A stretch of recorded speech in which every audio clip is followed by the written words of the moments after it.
Very good morning everybody से बहुत नमस्कार। हमारे पास सबसे पहला कमेंट आया जाए टिंकू जी का। Tinku Jiya, Suraj, Rampal, Anup, very good morning all of you. अगर बेटा आपकी क्लास स्टार्ट हो गई है तो मुझे बताओ, फिर हम आगे बढ़ेंगे। और कल शायद लिफ्ट के बारे में मैंने थोड़ा सा बताया था, तो उतना डिटेल में नहीं जा पाए थे, मैं एक बेसिक से एक आइडिया दिया था, उसे आगे बढ़ाएंगे। Vector, good morning. Abhishek, Srishti, Anup, Rampal, Jaya, Dinesh, Akriti, Sapna, Satish, good morning. Prince, बहुत सारे बच्चे हमारे साथ जुड़ते जा रहे हैं और उम्मीद कर रहा हूँ कि आप सभी की जो तैयारी है उससे बिल्कुल पंख लग गए होंगे। बढ़िया से आप तैयारी कर रहे हैं। और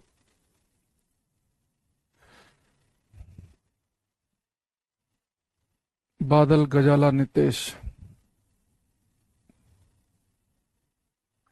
स्टार्ट हो गई है।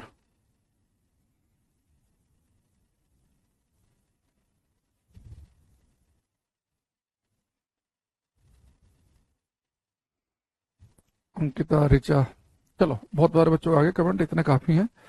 अब हमारे पास में बड़े, हम कल जो एलिवेटर पढ़ रहे थे, लिफ्ट, उसमें मैंने अभी आपको केवल इतना बताया था कि लिफ्ट की शक्ल देखते ही पेपर में हमें भावुक नहीं होना है ना, कि लिफ्ट देखें पुष्पेंद्र जी और हम भावुक हो जाएं कि लिफ्ट है तो भैया वेट बढ़ेगा और घटेगा ही, ऐसा नहीं है। लिफ्ट जो है उसमें अगर वो लिफ्ट एक कांस्टेंट वेलोसिटी से, एक नियत वेग के साथ चल रही हो तो कोई फर्क नहीं पड़ता वेट में। अगर लगातार एक ही वेलोसिटी से लिफ्ट ऊपर जाए चाहे नीचे आए, कोई फर्क नहीं पड़ना।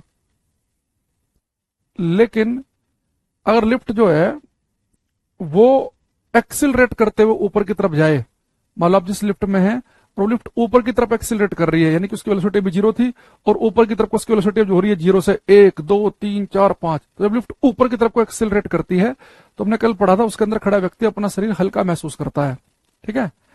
और जब लिफ्ट नीचे की तरफ को आती है, नीचे एक्सिलरेट करते हुए आएगी, तो उसके अंदर खड़े व्यक्ति को अपना वेट कम महसूस होता है।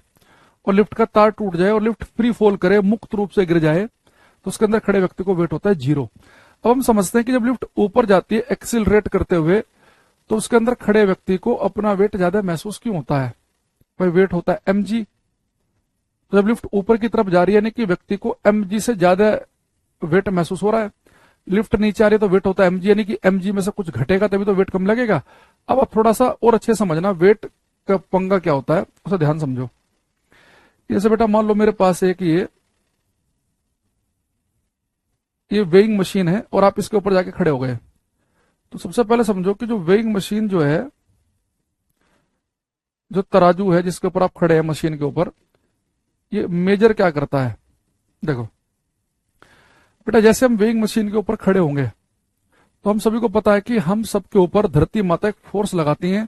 धरती एक फोर्स से हमें अपनी तरफ को खींचती है और धरती हमारे ऊपर जो फोर्स लगाती है, फोर्स होता है एम ए, लेकिन अर्थ की वजह से जो एक्सेलरेशन पैदा होता है उसे हम कहते हैं जी। तो यानी जो धरती हमारे ऊपर फोर्स लगाएगी वो होता है एम जी। तो धरती जितने फोर्स से हमें अपने केंद्र की तरफ खींचती है, अपने सेंटर की तरफ खींचती है, तो पृथ्वी के द्वारा हमारे ऊपर बल लगाया जाता है एम जी के बराबर। अच्छा, जैसे बेटा मैं इस वेइंग मशीन के ऊपर खड़ा हूं, इस सरफेस के ऊपर खड़ा हूं, तो अभी भी आप देखो, आप ऐसे खड़े हो जाओ तो आपके पैरों के नीचे जमीन होगी, तो आप धरती पे फोर्स लगा रहे हो, नीचे की तरफ को खींच रहे हो। और हमें पता है कि भैया जब आप धरती पे फोर्स लगाओगे, धरती को किस, जब आप धरती के ऊपर खड़े होंगे, धरती आपको एक फोर्स से नीचे की तरफ को खींच रही है ना, अपने सेंटर की तरफ को खींच रही है, तो वो तो हो गया एम जी।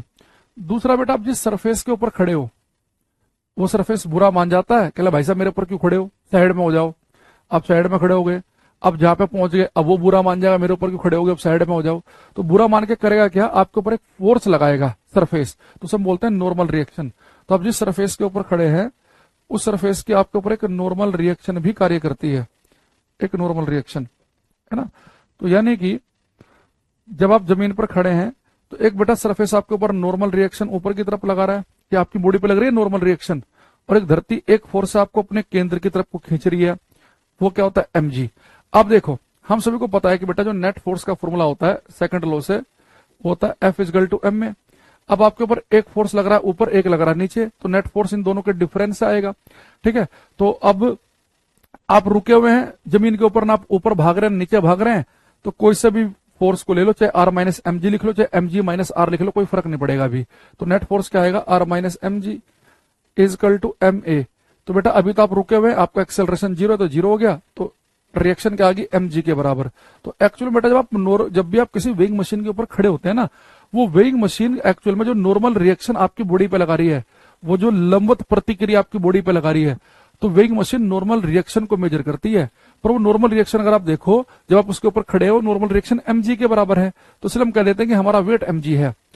हालांकि जो वेइंग मशीन में जो रीडिंग आएगी, वो वेइंग मशीन क्या करती है, जो नॉर्मल रिएक्शन उसने आपके शरीर पे लगाई, वो तो नॉर्मल रिएक्शन को मेजर करती है। तो नॉर्मल रिएक्शन mg के बराबर है, तो इसलिए हम कह देते हैं कि हमारा वेट जो है वो mg है। तो ये क्या करती है बेटा, रीडिंग जो होती है वेइंग मशीन की, रीडिंग ऑफ वेइंग मशीन, जो तराजू की जो रीडिंग होती है, वेइंग मशीन की जो रीडिंग है बेटा, वो क्या होती है, नॉर्मल रिएक्शन, लंबवत प्रतिक्रिया को मेजर करती है वो।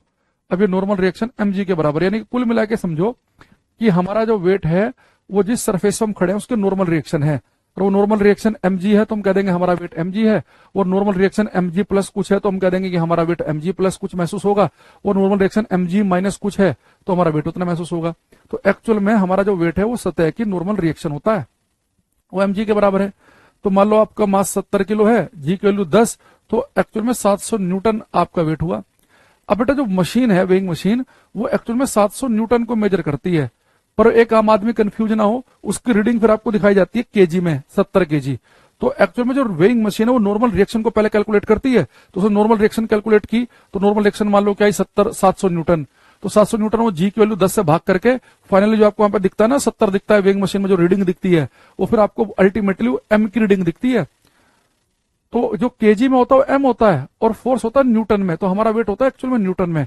ऐसे आप किसी वेइंग मशीन के ऊपर खड़े हो गए, वेइंग मशीन ने देखा कि भाई नॉर्मल रिएक्शन जो है उसने 900 न्यूटन की लगाई, पर वो शो करेगी 90 केजी ना, क्योंकि हम जनरली किलोग्राम में ज्यादा कंफर्टेबल है, इसलिए ऐसा होता है।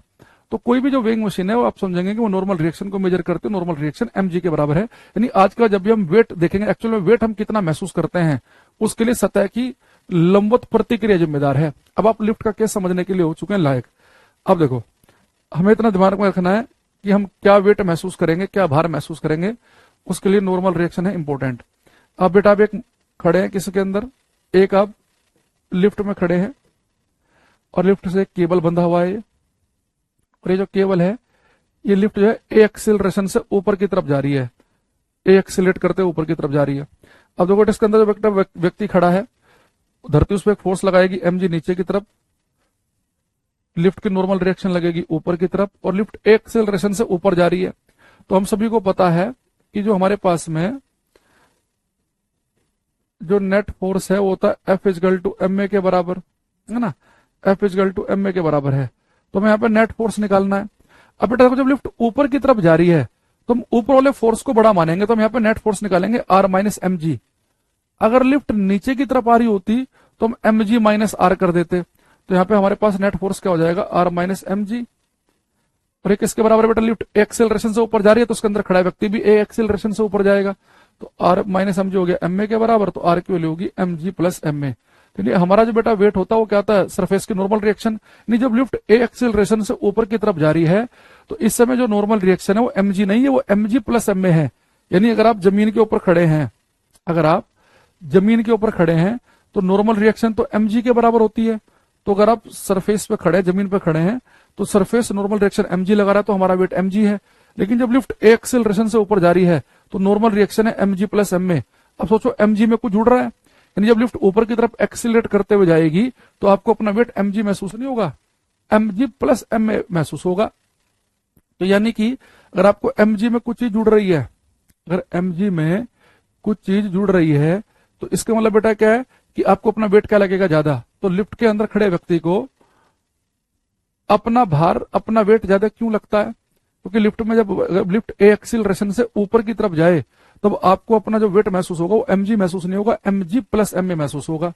तो पेपर में आपसे क्वेश्चन कह सकता है वो कि एक व्यक्ति 60 किलोग्राम का है, एक लिफ्ट में है, और लिफ्ट का अगर acceleration 1 metre per second square हो तो व्यक्ति को टोटल वेट कितना लगेगा, है ना। तो ये हम ऐसे निकालेंगे, न्यूमेरिकल करेंगे आगे चल के। तो बेटा ये देखो, ये तो हमारा एक्चुअल वेट है mg, और ये एम में क्या इसमें जुड़ रहा है, कि हमारा क्या हुआ, कि जब लिफ्ट एक्सेलरेशन से ऊपर जाएगी तो आपको अपना टोटल वेट कितना महसूस होगा, अगर पेपर में आ जाए कि टोटल वेट कितना महसूस होगा, mg प्लस एम ए। दूसरा, ये बेटा mg तो हमारा एक्चुअल में वेट होता ही है, ये एम में जुड़ गया, यानी अगर मैं पूछा कि आपको एक्स्ट्रा वेट कितना महसूस होगा, एक्स्ट्रा वेट अगर खाली एक्स्ट्रा वेट पूछेगा तो एम में, भाई mg तो एक्चुअल में है ही, तो mg में जो जुड़ा वही तो एक्स्ट्रा है। तो अगर एक व्यक्ति लिफ्ट में खड़ा है तो लिफ्ट ऊपर की तरफ जा रही है, तो टोटल वेट कितना महसूस करेगा, mg प्लस एम में। एक्स्ट्रा वेट कितना महसूस करेगा, एम के बराबर। अच्छा अगर बेटा यही लिफ्ट जो है अगर एक कांस्टेंट वेलोसिटी से ऊपर जा रही होती, इफ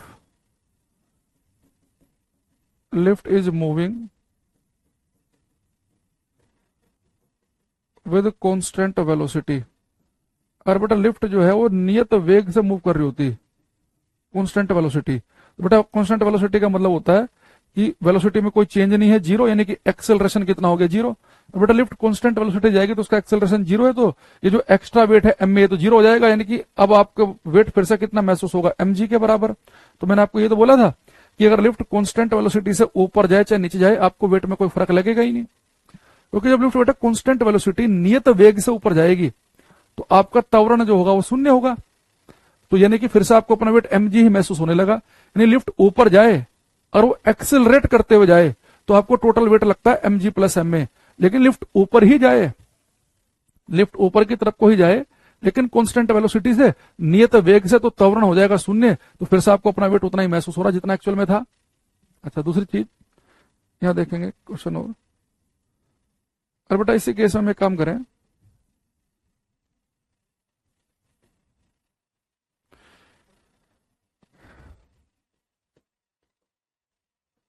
एक व्यक्ति है, इसका वेट mg नीचे की तरफ लग रहा है, नॉर्मल रिएक्शन ऊपर। अब बेटा हमारी जो लिफ्ट है ना ये अब ए एक्सिलरेशन से नीचे की तरफ आ रही है, अगर लिफ्ट अब एक्सिलरेट करते हुए नीचे की तरफ आए तो क्या होगा, हम सबको पता है कि जो नेट फोर्स होता है वो होता है एम ए के बराबर। अगर बेटा लिफ्ट नीचे की तरफ आ रही है तो इस बार नीचे वाले फोर्स को बड़ा मानेंगे, तो नेट फोर्स होगा mg माइनस आर, ये किसके बराबर हो गया, एम ए के, तो आर किसके बराबर आ जाएगा, ये इधर पहुंच जाएगा mg माइनस एम ए। यदि बेटा जब लिफ्ट नीचे की तरफ आती है तो आपको अपना जो टोटल वेट महसूस होगा, जो आपको अपना टोटल वेट लगेगा वो लगेगा mg माइनस एम ए।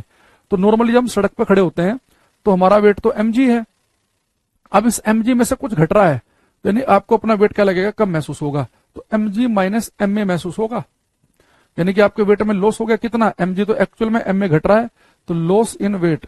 तो लिफ्ट जब नीचे की तरफ आएगी तो बेटा वेट में कितना लॉस हो जाएगा, एम ए के बराबर। यानी लिफ्ट ऊपर जाए तो mg में एम ए जुड़ता है तो उतना वेट एक्स्ट्रा लगेगा, लिफ्ट नीचे आए तो mg में से एम ए घटता है तो इतना आपको लॉस हो रहा है। और इस वाले केस में भी if velocity of lift is constant, अब बेटा लिफ्ट की वेलोसिटी कांस्टेंट हो तो एक्सेलरेशन जीरो, तो ये जीरो हो जाएगा, यानी कि फिर से वेट कितना लगेगा, mg के बराबर ही लगेगा। यानी जब लिफ्ट ऊपर गई थी अगर वेलोसिटी कांस्टेंट थी तो वेट कितना महसूस हो रहा था, mg के बराबर। लिफ्ट नीचे आ रही है, अगर वेलोसिटी कांस्टेंट है तो वेट कितना महसूस हो रहा है, mg के बराबर, और mg तो हमारा नॉर्मली वेट होता ही है। यानी लिफ्ट कांस्टेंट वेलोसिटी से ऊपर जाए कांस्टेंट वेलोसिटी से नीचे आए कोई फर्क नहीं पड़ रहा है किसी भी तरीके का, और आपको अपना वेट उतना ही लग रहा है। लेकिन जब एक्सिलरेशन है तो ऊपर जाते समय वेट mg प्लस एम में आया था और नीचे आते समय mg माइनस एम में आया था, ये केस सेकंड है। तो बेटा पहले उतार लो इन सबको, ठीक है। तो पहले अगर किसी बच्चे ने नहीं लिखा तो 1 मिनट के लिए मैं पहले ही खोल देता हूं, इसे उतार लेंगे कि ऊपर जाने वाली इक्वेशन लिख लेंगे, एक्सेज वेट लिख लेंगे, फिर आएंगे उसमें।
लिख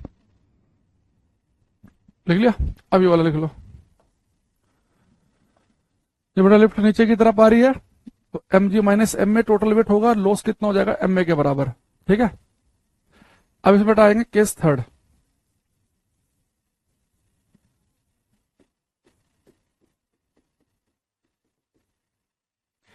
ये बेटा हमारे पास एक लिफ्ट है, आप इसमें खड़े हैं। बेटा इस लिफ्ट का जो केबल अगर ये ब्रेक हो जाए, इफ केबल ब्रेक्स, अगर केबल टूटता है तो बेटा कंडीशन हो जाएगी फ्री फॉल की, मुक्त रूप से गिरना।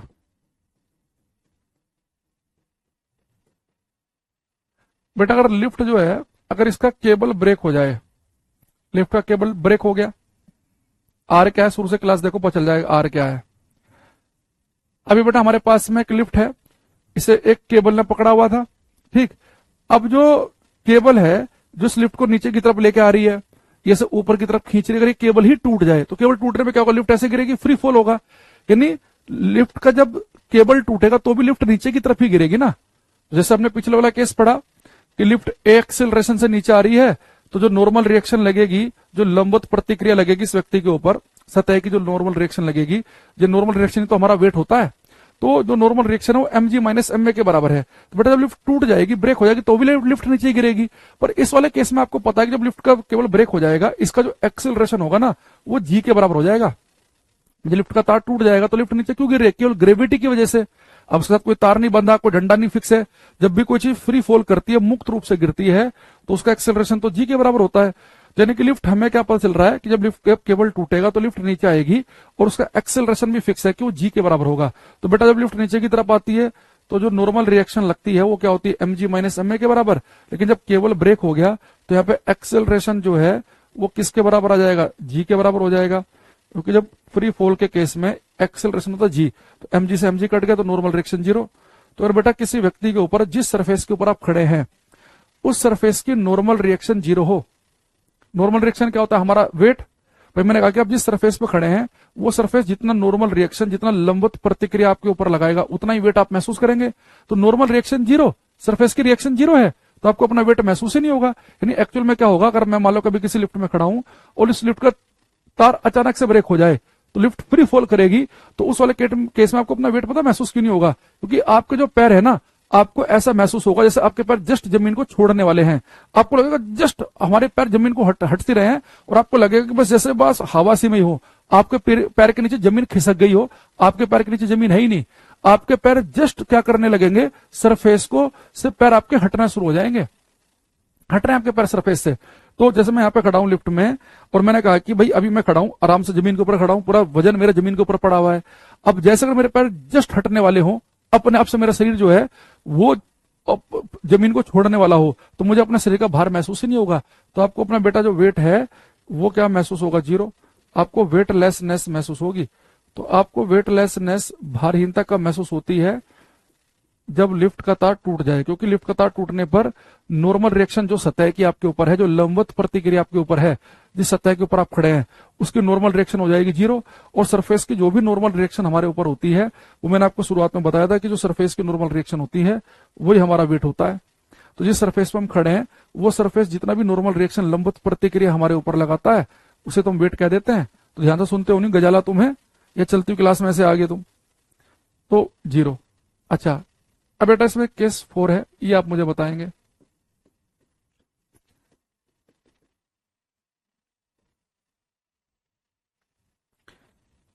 ये बेटा जब ने यहां पे भी केस लिया था कि लिफ्ट नीचे आ रही है और एक्सेलरेशन के साथ नीचे आ रही है, तो आपको अपना वेट कम लगेगा। तो यहां पे देख याद रखना कि जो एक्सेलरेशन है ना, ये जी की वैल्यू से कम है।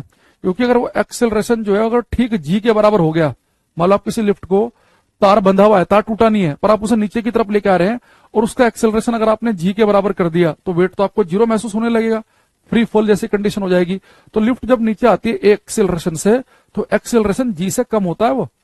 तो जितनी भी लिफ्ट है धरती पर, चाहे बुर्ज खलीफा में भी कोई लिफ्ट है, इन सबका एक्सेलरेशन जी की वैल्यू से कम होता है। अगर ठीक जी के बराबर एक्सेलरेशन कर देंगे तो सब लिफ्ट के अंदर खड़े व्यक्ति सबको अपने भारीनता महसूस होने लगेगी, लगेगा फ्लोट कर रहे हैं। बड़ा अनकंफर्टेबल सा फील करेंगे। तो उस लिफ्ट का एक्सेलरेशन होगा 3 मीटर पर सेकंड स्क्वायर, 4, 2, 1, 5 कुछ भी हो सकता है, पर वो कोशिश करते हैं कि जी से कम ही रहे। अब ऐसा भी नहीं कि 9.8 है जी की वैल्यू और एक्सेलरेशन कर दें 9.6 भी कर दें तो भी फिर बहुत ही कम वैल्यू बचेगी भाई, M G minus M A, तो एम तो कॉमन ही आ जाएगा, जी माइनस ए। तो अगर यहां पे अगर हम ए की वैल्यू जो है वो जी के बहुत ही नजदीक करेंगे तो भी तो बहुत ही कम वेट महसूस होगा। तो नॉर्मली एक्सेलरेशन जो है वो कम ही रहता है, एक्सेलरेशन जी की वैल्यू से काफी कम रहता है, 2-3 मीटर पर सेकंड स्क्वायर का, 4 का, ताकि आदमी बहुत ज्यादा हल्का वजन महसूस ना करे। अगर उसमें क्या कर दिया, एक्सेलरेट करा दिया आपने उसे ठीक जी के बराबर, तो अपना वेट महसूस कर ही नहीं पाएगा, क्योंकि जब एक्सेलरेशन जी के बराबर होता है जैसे फ्री फॉल के केस में, तो वेट महसूस होता है 0। अच्छा, हमने क्या किया, जबरदस्ती एक्सपेरिमेंट करने के लिए हमने क्या किया बेटा, इसमें एक व्यक्ति खड़ा था,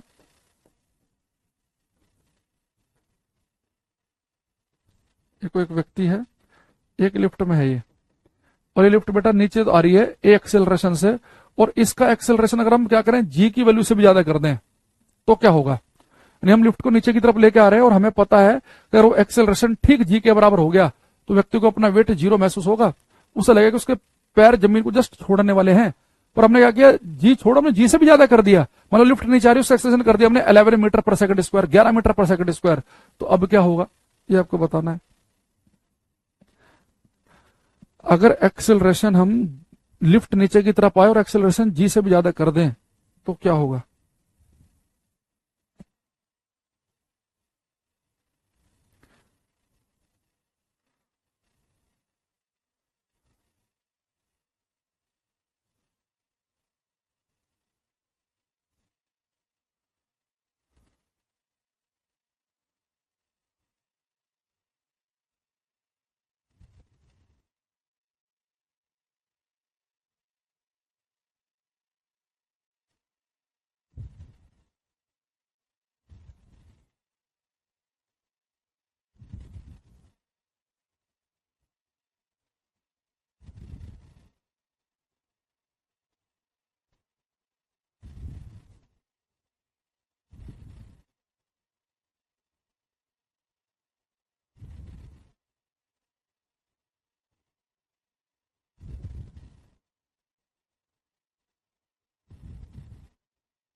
हम्म ये कह रहा है जी ऐसा हो नहीं सकता, क्यों नहीं हो सकता भाई, ये कैसे बदतमीजी कर रहे हो, कह रहा है जी ऐसे नहीं हो सकता। मान लो हमने जो लिफ्ट के साथ जो हमने केबल बांध रखा है वो केवल किसी मशीन से जुड़ा हुआ है, तो जिस मशीन की ताकत से लिफ्ट ऊपर नीचे जाती है, हमने बहुत मशीन पावरफुल लगा दी और हमने क्या किया, ये 20वें फ्लोर पर है ये लिफ्ट, और इस लिफ्ट को 20वें फ्लोर से नीचे लेके आ रहे हैं और इसे एक्सीलेट करा दिया जी से भी ज्यादा है, तो पता क्या होगा, जब बेटा लिफ्ट नीचे की तरफ आती है तो नॉर्मल रिएक्शन क्या होती है, एम जी माइनस एम में, तो यहां से अगर मैं एम कॉमन ले लूंगा तो क्या आएगा, जी माइनस ए। अब आप एक चीज देखो, हम लिफ्ट को जब नीचे लेके आ रहे हैं तो उसका जो एक्सेलरेशन हमने जी की वैल्यू से भी ज्यादा कर दिया, तो जी छोटा है ए बड़ा है, यानी कि जो रिएक्शन आएगी वो नेगेटिव आएगी। तो नेगेटिव रिएक्शन मतलब पता क्या है बेटा, जब रिएक्शन 0 थी तो जस्ट आपके पैर जमीन को छोड़ने ही वाले थे, जस्ट छोड़ने वाले थे। अब रिएक्शन आ गई आपकी नेगेटिव, तो नेगेटिव रिएक्शन का मतलब क्या हो गया कि आपके पैर छोड़ेंगे नहीं, आपके पैर जस्ट छोड़ने वाले नहीं है, 0 पर जब रिएक्शन 0 थी तो जमीन को छोड़ने वाले थे, रिएक्शन आ गई नेगेटिव, टकाक सर आपको जाके लगेगा छत पे, तो आपका जो सर है वो छत पे जाके लगेगा। तो अगर कभी ऐसा हो जाए कि आप जिस लिफ्ट में हैं और वो लिफ्ट का तार टूट जाए तो उसका एक्सेलरेशन ठीक जी के बराबर होगा, जी के बराबर, तो आपको बस ऐसा लगेगा कि जैसे आपके पैर जो है वो जमीन को छोड़ने वाले हैं, आपको अपना वेट 0 महसूस होगा। अब आप क्या होगा बेटा, कि अगर एक्सेलरेशन जी से ज्यादा कर दे तो रिएक्शन होगी निगेटिव, यानी आपका वेट अब निगेटिव वेट हो गया आपका। तो जब आपका वेट पॉजिटिव है तो आप जमीन आपको अपनी तरफ को खींच रही है, पॉजिटिव वेट इसमें, नेगेटिव वेट में दूर फेंक के मारेगी, यानी कि आपका जो सर है वो किस पे जाके लगेगा, लिफ्ट की छत पे जाके लगेगा। तो किसी व्यक्ति का जो सर है वो लिफ्ट की छत पे तब जाके लगता है अगर वो लिफ्ट नीचे आ रही हो पर उसका एक्सेलरेशन जी की वैल्यू से भी हम ज्यादा कर दें। लिफ्ट नीचे की तरफ आ रही हो, उसका एक्सेलरेशन ठीक जी के बराबर करेंगे तो वेट आपको जीरो लगेगा, क्योंकि सरफेस की नॉर्मल रिएक्शन वहां पे जीरो है, तो रिएक्शन जीरो है तो वेट भी आपको जीरो लगेगा। लेकिन रिएक्शन अगर नेगेटिव हो गई तो इसका मतलब क्या है कि अब आपके जो पैर है जो जमीन को जो छोड़ने ही वाले थे जीरो रिएक्शन पे, अब वो जाके ऊपर लगेंगे। अरे बात समझ में, क्योंकि बेटा हमने जो ऊपर वाली डायरेक्शन है ना यहाँ पे नेगेटिव ले रखी है, नीचे वाली पॉजिटिव ले रखी है। क्योंकि हम क्या कर रहे हैं कि अगर आप देखो हर केस में कि भाई यहाँ पे देखो ये एक व्यक्ति खड़ा है लिफ्ट में, तो इसका नीचे वाला वेट क्या है mg और माइनस आर, तो नीचे वाला जो वेट हमने लिखा वो mg लिखा प्लस और ऊपर वाला आर लिखा नेगेटिव, क्योंकि हम नीचे वाली डायरेक्शन को पॉजिटिव मान रहे हैं, ऊपर वाले को नेगेटिव मान रहे हैं, तो रिएक्शन नेगेटिव हो जाएगी। तो यानी कि आपका जो वेट है नेगेटिव हो गया, तो अब आपका जो शरीर जब वेट पॉजिटिव होता है तो जमीन आपको अपनी तरफ को खींचती है, नेगेटिव वेट में समझो कि दूर फेंक के मारेगी। तो इसमें इससे ज्यादा केस नहीं बन सकते, यही केस बनेंगे। दोबारा समझेंगे, अगर आप किसी लिफ्ट में खड़े हैं तो उस लिफ्ट में खड़ा व्यक्ति जो है, उस लिफ्ट में खड़ा व्यक्ति जो है अगर लिफ्ट एक्सेलरेशन से ऊपर जाए तो उसके अंदर खड़े व्यक्ति को अपना वेट लगता ज्यादा है mg plus M A. Lift A acceleration से नीचे आए तो वेट लगता है mg माइनस एम ए। यहाँ पे हमने मान रखा है कि जो ए की वैल्यू है जी से कम है, लिफ्ट नीचे आ रही है, अगर उसका एक्सेलरेशन ठीक जी के बराबर आ जाए तो रिएक्शन होगी जीरो। लिफ्ट नीचे आ रही है, एक्सेलरेशन अगर जी से ज्यादा आ जाए तो रिएक्शन होगी नेगेटिव।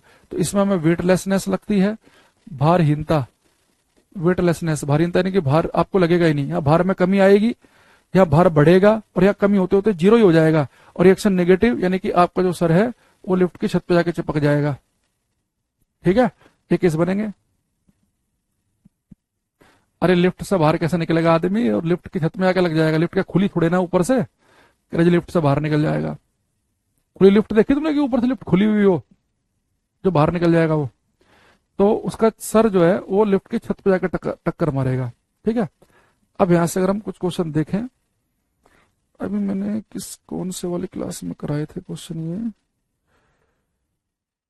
2 में है कि 3 में भी मैं करा रहा था ना रात को, जो यूट्यूब पे करा रहा हूँ क्लास, तो उसमें देखता हूँ 2 नंबर में है कि 3, कुछ क्वेश्चन अगर मिल जाए लिफ्ट के हमें।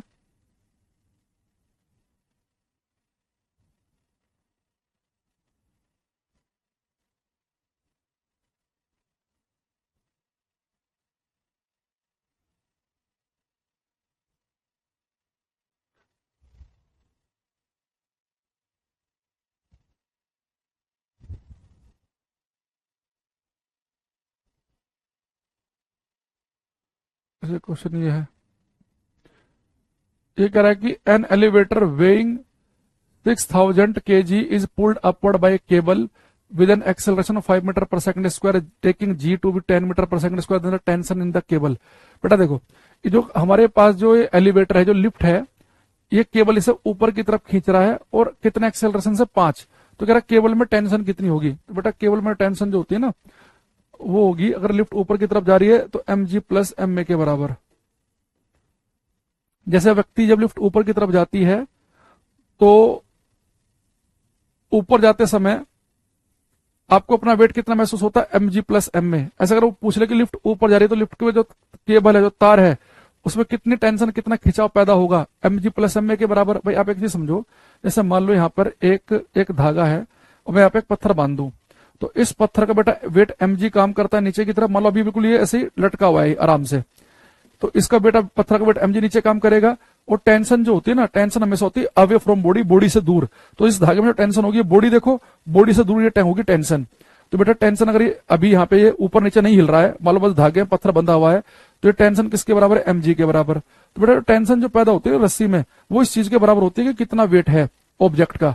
तो जब लिफ्ट ऊपर की तरफ जाएगी तो टोटल वेट क्या हो जाता है, फिर mg प्लस एम ए हो जाता है, तो टेंशन भी mg प्लस एम ए के बराबर हो जाएगी। तो जैसे आपने ऊपर नीचे आने पर लिफ्ट में आपने वेट पढ़ा था ना, सेम यही काम आप केबल में भी करेंगे। अगर लिफ्ट ऊपर की तरफ जा रही है तो केबल में टेंशन क्या होगी, mg प्लस एम ए। अगर लिफ्ट एक्सेलरेशन से ऊपर जाए, अगर लिफ्ट ए एक्सेलरेशन से नीचे जाए तो केबल में टेंशन होगी एम जी माइनस एम में होगी। और अगर लिफ्ट का तार ही कभी ब्रेक हो जाए तो टेंशन लिफ्ट में, भाई जब तार ही टूट जाएगा तो वो तो अब ऐसे लटक रहा होगा, उससे कुछ ही बंध ही नहीं है, तो उसमें टेंशन कितनी हो जाएगी, 0। अब यहां देखो, एलिवेटर जो है वो 6000 किलोग्राम का है, ऊपर एक केबल उसे खींच रही है 5 के एक्सेलरेशन से, तो आपको बताना टेंशन। तो जब ऊपर जाएगा तो एम जी प्लस एम में टेंशन महसूस होगी, तो एम ले लो कॉमन, तो हो जाएगा जी प्लस ए। एलिवेटर का मास कितना है, 6000 किलोग्राम। जी की वैल्यू कह रहा है कि 10 ले लो, एक्सेलरेशन दे रखा है 5, तो 10 और 5 कितना हो गया, 15। तो 15 6 का 90 और 3 जीरो ये, तो 90,000 न्यूटन। टेंशन, बेटा वेट जो होता है वो एक फोर्स होता है, तो उसे न्यूटन में नापते हैं, ऐसे टेंशन भी एक फोर्स है, तो उसे भी किस में नापेंगे हम, न्यूटन में। तो 90,000 न्यूटन जो है ये हमारा फोर्थ आंसर आ गया। पेपर में नॉर्मली या तो आपसे कहेगा कि जिसमें अगर आदमी खड़ा होगा जब लिफ्ट में, तो उस आदमी का वेट पूछ लेगा, तो ऊपर जाते समय एम जी प्लस एम में, खाली एलिवेटर ऊपर नीचे जा रहा है तो केबल की टेंशन पूछ लेगा। सेम फॉर्मूला है, ठीक है, ये सबका ठीक भी है।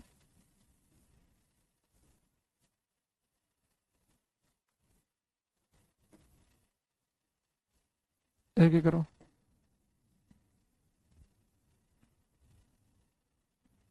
ये करना, क्वेश्चन नंबर 19। पिंकू भाई एक ही बार कमेंट किया करो, बार बार मत किया करो। अंकिता, अभिषेक, करो बेटा ये क्वेश्चन सभी।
जब हमारे पास में आ रहा है, अब आप समझ गए होंगे। इन्होंने क्या लिखा है, the rope of lift break suddenly, the tension exerted by the surface of the lift.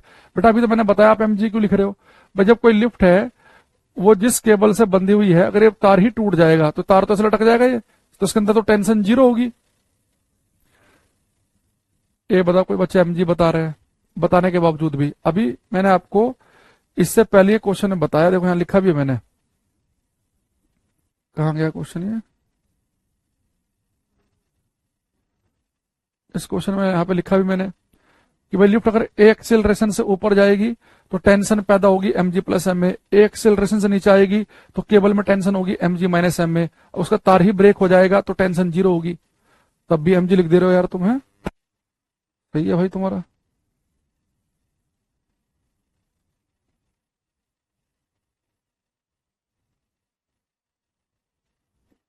ये करो, क्वेश्चन नंबर 23। रूपक, राजीव, रामपाल, बादल, हीरामणि, संजू, सब करेंगे ट्राई।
ले भाई सभी ने।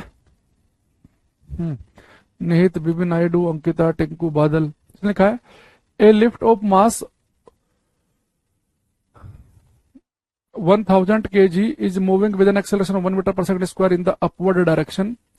Tension developed in the string which is connected to the lift. 1000 kilometre में लिफ्ट ऊपर की दिशा में जा रही है, तो बेटा टेंशन होगी M G plus M A के बराबर। तो एम ले लो कॉमन, तो जी प्लस ए आ गया ब्रैकेट में, ये कितना आ गया 1000।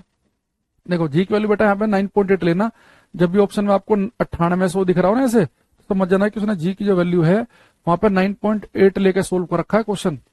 तो 9.8 और एक्सेलरेशन कितना है 1 का, तो 1000 9.8 में जोड़ेंगे तो 10.8 आएगा। तो सोल्व करेंगे तो हमारे पास आ जाएगा ये 10,800 न्यूटन। तो सी इसका ऑप्शन है। तो जी की वैल्यू अगर आपने 10 लेके सोल्व किया तो 11,000 आएगा। अब देखो थोड़ा सा कई बार क्या होता है, वो तो आपको पेपर में जी की वैल्यू खुद से देता है, जैसे पिछले क्वेश्चन में दी थी 10 यूज कर लो। अगर वो 10 खुद से नहीं दे रहा है ना, और दो ऑप्शन ऐसे आ रहे हो कि एक जी की वैल्यू 9.8 मान के तो आंसर ये आ रहा है, और जी की वैल्यू 10 मान के ये आ रहा है, तो ज्यादा बढ़िया हुआ है जो जी की वैल्यू 9.8 मान कर आए। 10 तो हम इसलिए लेते हैं ताकि हमारी कैलकुलेशन आसान रहे। तो अगर ऑप्शन में कहीं आपको 9800 दिख रहा हो, 9800 का दुगना दिख रहा हो आपको, है ना, तो जनरली फिर आप 9.8 लेकर सोल्व किया करो।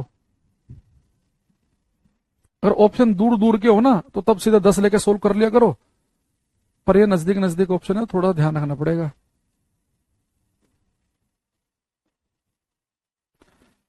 एक ही करो। ये कह रहा है in an elevator moving vertically up with an acceleration ji the force exerted on the floor by a passenger of mass m. तो उन्होंने जी के साथ एक लंबवत ऊपर की ओर बढ़ रही लिफ्ट में द्रव्यमान एम के एक यात्री द्वारा फर्श पर लगाया गया बल कितना है, बताओ। हीरामणि, रूपक, ऋचा, पुष्पांजलि सब करेंगे। Question number 27।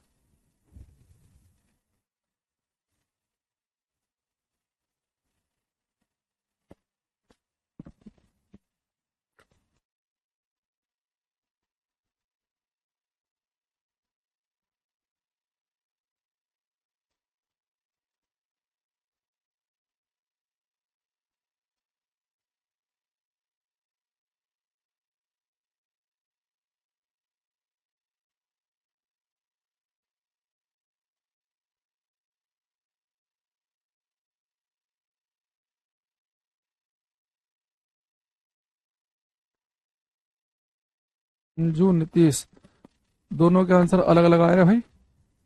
निहित और संजू का आंसर मैच कर गया है।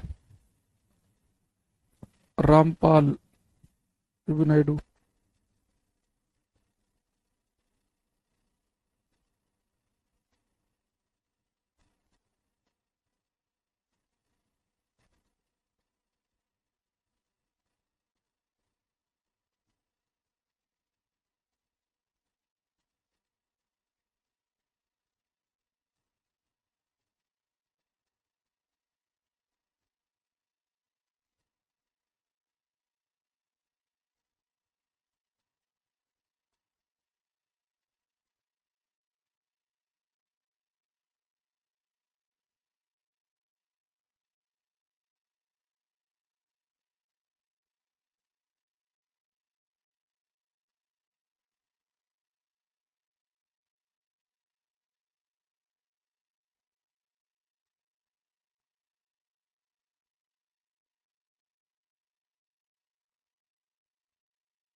तो भाई ऑफिस से एक फोन आ गया था ना, तो लेना पड़ा मुझे वो। कह रहा है कि in an elevator moving vertically up with an acceleration ji, the force exerted on the floor by passenger of mass M. बेटा देखो, कोई भी पैसेंजर जो है वो कितना फोर्स लगाएगा फ्लोर पर, जितना उसका वेट होगा, है ना, तो उतना ही लगाएगा। तो फोर्स कैसे निकालेंगे हम, उसके वेट के बराबर M G plus M A के बराबर। और जो लिफ्ट है वो कितने एक्सेलरेशन से ऊपर जा रही है, जी एक्सेलरेशन से, तो एम जी में एम जी जुड़ जाएगा तो 2 mg हो जाएगा, है ना। फटाफट करते हैं, एक्चुअली में ये ना एक इंपॉर्टेंट कॉल थी तो इसलिए मुझे लेनी पड़ी। आपको 2-3 मिनट खराब हुए उसके लिए सॉरी। और एलिवेटर में तो बस यही क्वेश्चन होते हैं, और तो खैर क्या ही है इसमें, ठीक है। तो एलिवेटर में आप समझ गए कि जब भी एलिवेटर दिखे तो उसमें हमें ये करना ही पड़ेगा कि ऊपर लिफ्ट जा रही है एम जी प्लस एम में लगाओ, नीचे आ रही है एम जी माइनस एम में लगाओ, तार टूटने पर 0। ऐसे टेंशन निकालनी है केबल में, ऊपर जाते समय एम जी प्लस एम में लगाओ, नीचे आते समय एम जी माइनस एम में लगाओ, केबल टूटने पर टेंशन 0। बस याद रखना, अगर वो कांस्टेंट वेलोसिटी कह दे, नियत वेग से लिफ्ट ऊपर या नीचे जाए, तो उस वाले केस में हम इस बात को ध्यान रखेंगे कि कोई फर्क नहीं पड़ेगा वेट पे। तो वेट अगर आपका जब जब जब लिफ्ट रुकी हुई थी, जो वेट आपका तब था एम जी, वही आपका बाद में भी रहेगा, ठीक है। अच्छा, अब बेटा इसमें आते हैं नेक्स्ट टॉपिक पे। एक हम लिखेंगे हम प्रोजेक्टाइल मोशन, प्रक्षेप्य गति।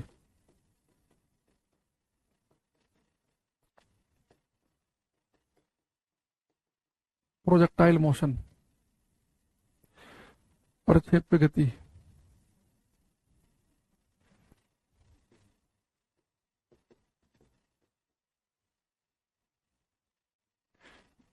प्रक्षेप्य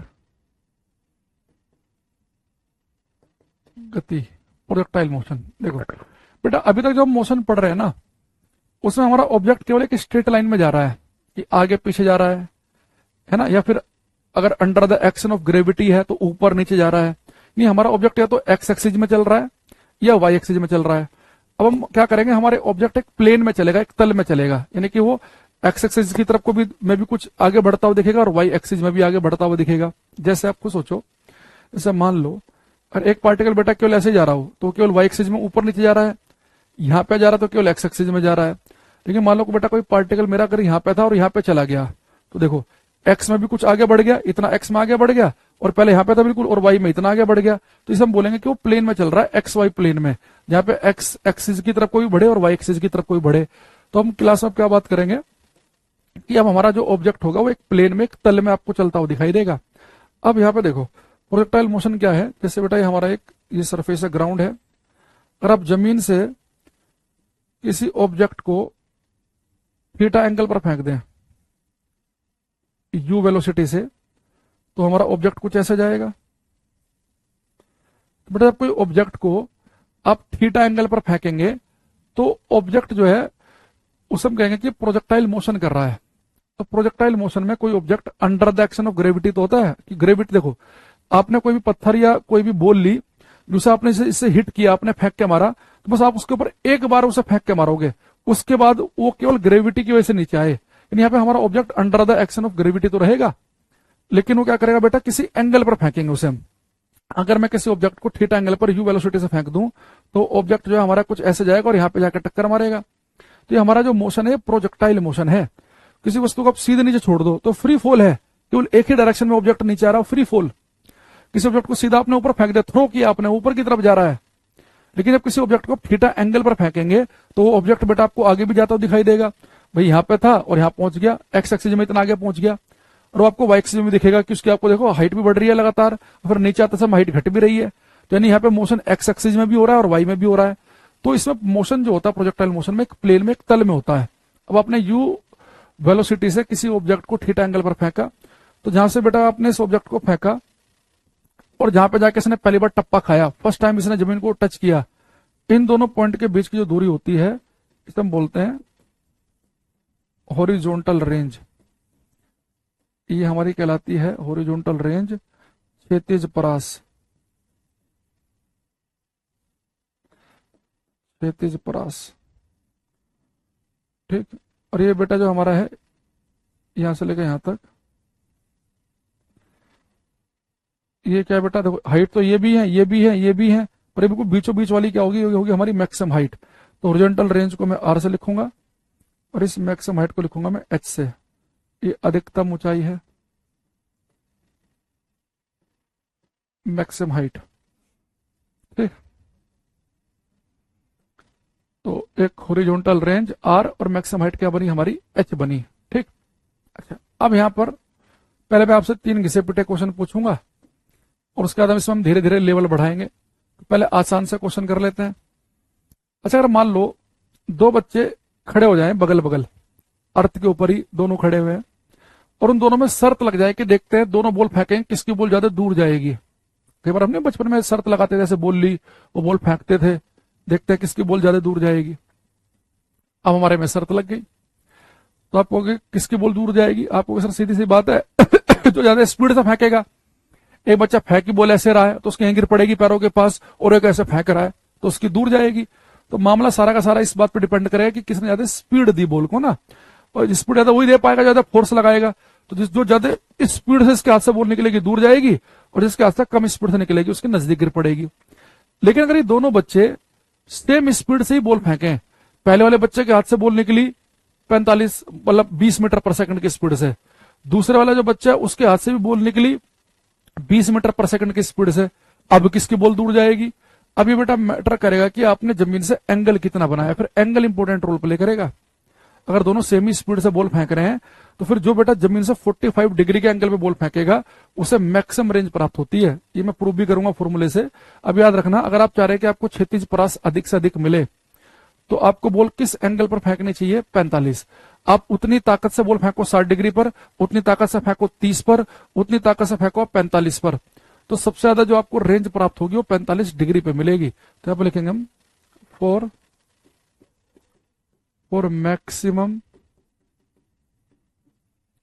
मैक्सिमम हॉरिजॉन्टल रेंज, अधिकतम क्षैतिज परास के लिए थीटा होना चाहिए बेटा 45 डिग्री। और मैक्सिमम हॉरिजॉन्टल रेंज, अधिकतम क्षैतिज परास के लिए थीटा की वैल्यू होनी चाहिए 45।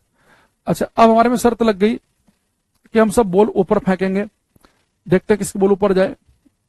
मुझे अभी भी याद है, जैसे पानी की टंकी नहीं होती, बहुत ऊंची से पानी की टंकी होती है, तो हमारे साथ एक लड़का था, पढ़ता मतलब गली में रहता था हमारे घर के बगल में, तरुण भटनागर करके। वो खड़े खड़े, पानी की टंकी कितनी ऊंची होती है, और वैसे बॉल फेंकता था और वो बॉल जाके बिल्कुल उसके टच कर देता था छत पे, या हर बॉल उसकी छत के आसपास तो पहुंचती थी, और हमारी तो आधी भी नहीं पहुंच पाती थी ढंग से जब हम छोटे थे। हालांकि हमारे से थोड़ा सा तो वो बड़ा था, 2-3 साल एज में, और पूरी उसके जो स्ट्रक्चर था, बॉडी स्ट्रक्चर, वो पूरा एकदम एथलीट वाला था। अब हालांकि वो अभी है एसएसबी जो होता ना, ये सशस्त्र सीमा बल, उसमें ऐसा ही था। अब तो खैर शायद प्रमोशन हो गया होगा उसका, काफी साल पहले, 10 साल हो गए उसे लगे हुए। तो अब हमारे में शर्त लगी भाई बॉल किसके ऊपर जाएगी, भाई जिसके हाथ से ज्यादा स्पीड से बॉल निकलेगी उसकी तो ऊपर जाएगी। हम फेंक ही मान लो बॉल ऐसे रहे हैं और वो ऐसे फेंक रहा है तो उसकी बॉल ऊपर जाएगी। पर अगर हम दोनों सेम स्पीड से ही बॉल फेंके, अब किसके ऊपर जाएगी, स्पीड सेम दे, फिर एंगल मैटर करेगा। तो फिर जो जमीन से 90 डिग्री का एंगल बना के बॉल फेंकेगा उसकी बॉल ज्यादा दूर जाएगी। आप कभी ट्राई करना, आप कभी ना ऐसे बॉल लेना, आप अपने से बॉल फेंकना ऐसे, तो उतनी ऊपर नहीं जाएगी। जब बिल्कुल आप ऐसे फेंकते हो ना, बिल्कुल 90 डिग्री का एंगल बना के, अगर आप दोनों केस में आपने सेम स्पीड दी, ऐसे फेंकते समय भी उतनी स्पीड दी और ऐसे फेंकते समय भी सेम स्पीड दी, फिर जब जमीन से 90 डिग्री का एंगल बनाओगे तो आपकी बॉल ज्यादा ऊपर जाएगी। तो फॉर मैक्सिमम हाइट, अधिकतम हाइट प्राप्त करने के लिए, फॉर मैक्सिमम हाइट, अधिकतम ऊंचाई के लिए थीटा होना चाहिए 90। ये बेटा एंगल देखो तभी मैटर कर रहे हैं अगर हम सेम स्पीड की बात करें। ये नहीं कि एक बंदा 90 डिग्री बॉल फेंक तो रहा, पर फेंक रहा है टुच्ची सी स्पीड से ऐसे, और एक 60 से थोड़ा तेजी फेंक देगा ना तो उसके ऊपर चली जाएगी।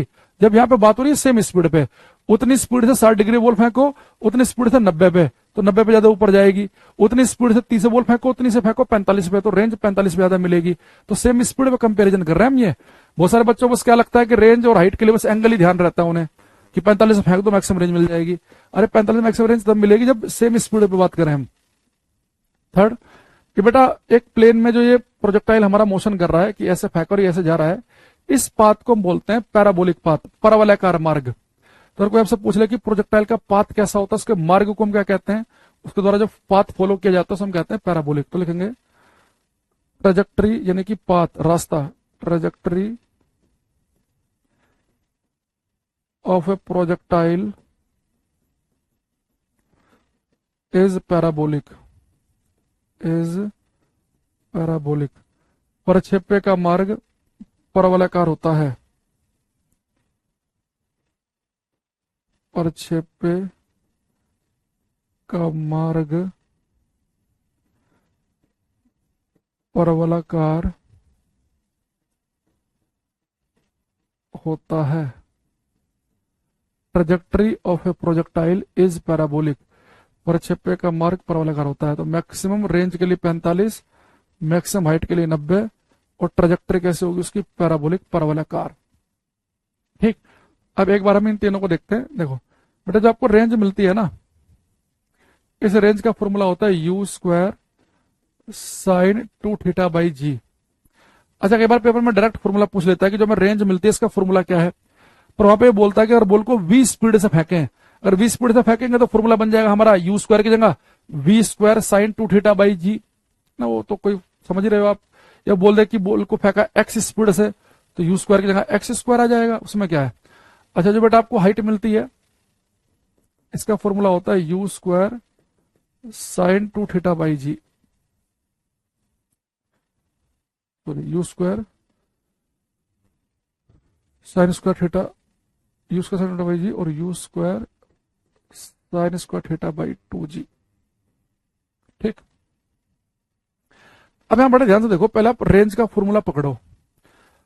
और मान लो बेटा दो बच्चे हैं, दोनों के दोनों धरती पे ही हैं, अर्थ पे खड़े हैं भाई। दोनों में जब कंपैरिजन करोगे, ऐसा नहीं कि एक धरती बॉल फेंक रहा है और एक चांद पे फेंक रहा है, तो दोनों के लिए जी की वैल्यू तो सेम ही है। अब से दोनों बच्चे सेम ही स्पीड से बॉल फेंक रहे हैं, तो अगर दोनों सेम स्पीड से बॉल फेंकेंगे तो अब जो रेंज मिलेगी वो किस पे डिपेंड करेगी? एंगल पे, है ना। तो अब जो रेंज मिलेगी वो तो एंगल पे डिपेंड करेगी। अब आपको सोचो, अगर आप बेटा जमीन से एंगल 45 डिग्री का बनाएंगे, तो 45 में 2 की मल्टीप्लाई होगी तो 90 बन जाएगा, साइन 90। और साइन 90 की वैल्यू होती है 1, और साइन की अधिक से अधिक वैल्यू 1 ही हो सकती है। साइन का अधिक से अधिक मान हो सकता है 1। लेकिन अगर आपको साइन की मैक्सिमम वैल्यू चाहिए, तो बेटा जब साइन मैक्सिमम आएगा तो आपको रेंज भी मैक्सिमम मिलेगी। तो साइन की मैक्सिमम वैल्यू कब आ रही है? फॉर्मूले में वैल्यू 45 पुट करने से। अगर हम यहाँ फॉर्मूले में थीटा की वैल्यू 45 डिग्री पुट कर देंगे, 45 डिग्री पुट कर देंगे, तो होगा क्या? 45 डिग्री पुट करते ही थीटा की वैल्यू 45, तो 2 साथ में लिखा है, तो 45 दूनी बन गया 90, तो साइन 90 आता 1, और साइन की अधिक से अधिक वैल्यू 1 ही हो सकती है, यानी हमें साइन का मैक्सिमम मान मिल गया। तो साइन की मैक्सिमम मान कब मिला? थीटा 45 पुट करने पर, इसलिए मैंने कहा कि रेंज 45 में मैक्सिमम मिलेगी। अच्छा, हाइट में क्या है? फिर से मान लो कि दोनों बच्चे धरती पे खड़े हैं, जी फिक्स है, दोनों सेम स्पीड से बॉल फेंक रहे हैं, तो हाइट किस पे डिपेंड कर रही है? फिर एंगल पे। अगर मैं एंगल बेटा जमीन से बना लू 90 डिग्री का, 90 डिग्री, तो अगर थीटा की वैल्यू ले लू 90, तो क्या हो गया? Sine square 90। तो साइन 90 की वैल्यू होती है 1, और 1 का स्क्वायर करेंगे तो भी 1 ही आएगा। तो साइन की वैल्यू मैक्सिमम करेंगे तो हाइट भी क्या आ जाएगी? मैक्सिमम आ जाएगी। तो मैक्सिमम रेंज अगर आपको प्राप्त करनी है तो थीटा की वैल्यू 45 पुट करेंगे, और हाइट मैक्सिमम प्राप्त करनी है तो थीटा की वैल्यू 90 पुट करेंगे। ठीक है। तो मैक्सिमम रेंज के लिए थीटा 45 से कम, यहाँ पे भी देखो बेटा 45 से कम क्यों चल गया? साथ में 2 भी है, तो 45 दूनी 90, तो मैक्सिमम हो गया।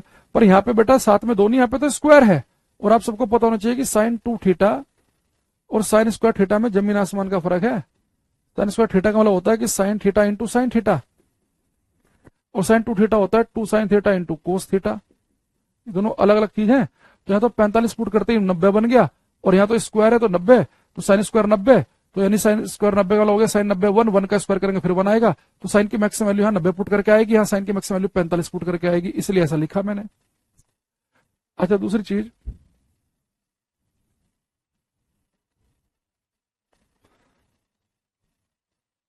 ये हमारे पास में बेटा फिर से हम ले रहे हैं, ये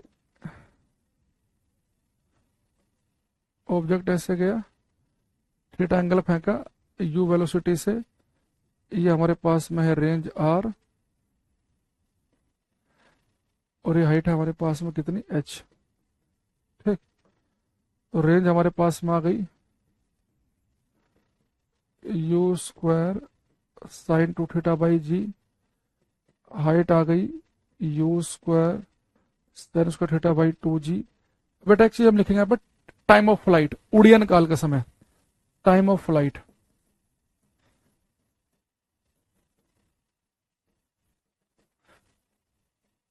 उड़ियन काल, तो लिखते हैं हम टी से।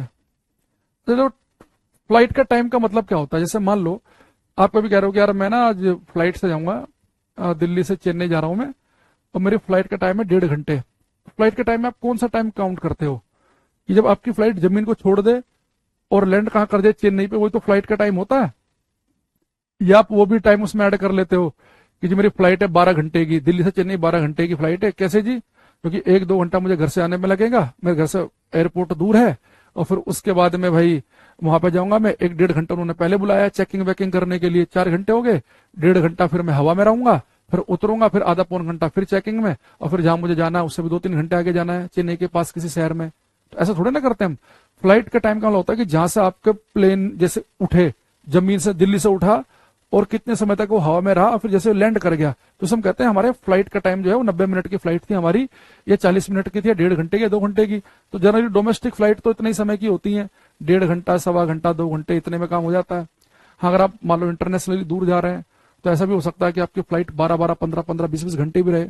बहुत लंबी फ्लाइट होती है तो बीच में कई बार वो फिर एक जगह रुकती भी है फ्यूल व्यूल के लिए, है ना, कुछ ऐसी फ्लाइट भी होती है जो रुक के चलती है कहीं। तो टाइम ऑफ फ्लाइट का मतलब है कि यहां से आपने पत्थर फेंका, और ये पत्थर उड़ रहा है, उड़ रहा है, उड़ रहा है, उड़ रहा है, उड़ रहा है, उड़ रहा है, और ये फिर यहाँ पे जाकर जैसे लैंड किया तो कितने समय तक ये उड़ा, तो हम कहेंगे उड़ियन काल। तो इसका फॉर्मूला होता है बेटा T is equal to 2u sine theta by g. तो रेंज कितनी मिलेगी हमें, हाइट कितनी प्राप्त होगी, और उड़ियन काल कितने समय तक हमारी बॉल उड़ती रहेगी, इन तीनों के फॉर्मूले आपको पता होने चाहिए। तो पेपर में आपसे कह देगा कि एक बॉल को 60 डिग्री के एंगल पर इतनी स्पीड से फेंका, तो बताओ बॉल कितना दूर जाकर गिरेगी, मैक्सिमम कितनी हाइट अचीव करेगी, कितने समय तक हवा में उड़ती रहेगी, ये सारी बातें आपसे पूछ लेगा। तो फॉर्मूले साइड में लिखे हैं, तो एक क्वेश्चन मैं आपसे पूछ रहा हूं, ये फॉर्मूला आपको अप्लाई करना है। क्वेश्चन है कि एक बॉल बेटा आपने फेंकी 20 मीटर पर सेकंड की स्पीड से, तो आपको बताना है कि ये बॉल को आप 60 डिग्री के एंगल पे फेंक रहे हैं। 60 लोगों की 30 ले ले, 30, 15 डिग्री, 30 ले लेते हैं।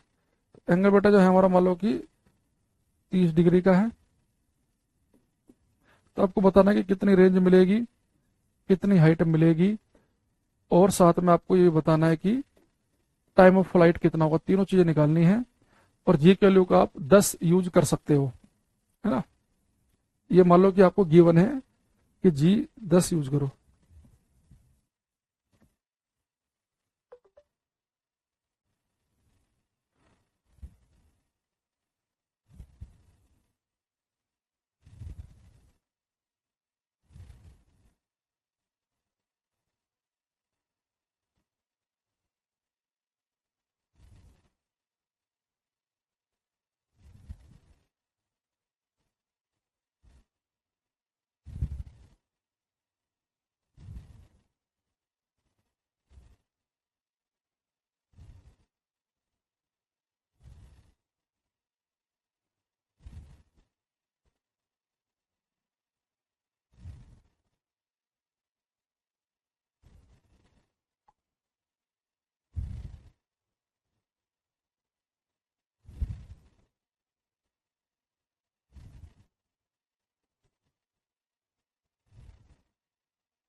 हम्म, करो भाई सभी, है तीनों फॉर्मूले सामने लिख रखे हैं आपके, बस आपका ये मैथमेटिक्स चेक करने के लिए पूछा गया है। देखो बेटा रेंज क्या होती है, u square sine 2 theta by g. तो यू की वैल्यू कितनी है 20, 20 का स्क्वायर हो जाएगा 400, साइन 2, थीटा की वैल्यू कितनी रखी बेटा मैंने 30, 30 के 2 में मल्टीप्लाई करेंगे तो 60 बन जाएगा। जी की वैल्यू क्या रखा कि 10 ले लो, तो 40 साइन 60 होता है √3/2, तो 20√3। ये बेटा हमारा क्या आ गया, इतने मीटर के आगे रेंज 20√3। नीतीश ने बिल्कुल सही आंसर दिया इसका। हाइट निकाल लो, u² sin² θ/2g।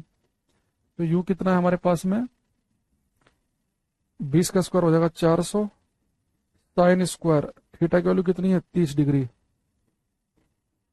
नीचे 2g, जी की वैल्यू 10, तो 0 से गया 0, 2 से आया 20, साइन 30 की वैल्यू होती है 1/2, स्क्वायर करेंगे तो 1/4, 4 पंजे 20, तो हाइट आ जाएगी 5 मीटर की। तो हाइट 5 मीटर आनी चाहिए। रामपाल ने बहुत बढ़िया आंसर दिया, रेंज भी सही है रामपाल की और हाइट भी सही है और टाइम भी सही है, सब कुछ सही है। टाइम ऑफ फ्लाइट निकाल लो, T is equal to 2u sin θ/g। तो u की वैल्यू कितनी बेटा हमारे पास 20, थीटा कितना है साइन 30 के लिए होती है 1/2, जी की वैल्यू 10, 10 से 1 0 गई, 2 से 2 गया, तो टाइम आ गया 2 सेकंड। तो जिन बच्चों का आंसर आया कि 20√3, 5 और 2, उनका बिल्कुल ठीक है, बाकी गलत है। चलो कल मैं इसमें आपको एक से एक बढ़िया बढ़िया वैरायटी कराऊंगा, कि आज के लिए हम इतना ही रखते हैं, ठीक है। तो आज की क्लास में इतना ही, बाकी हम नेक्स्ट क्लास में करेंगे। इसमें हम प्रोजेक्टाइल मोशन का पूरा कल पोस्टमार्टम कर लेंगे, जितने से क्वेश्चन बन सकते हैं बढ़िया बढ़िया, वो हम कल की क्लास में करेंगे डिस्कस, ठीक है।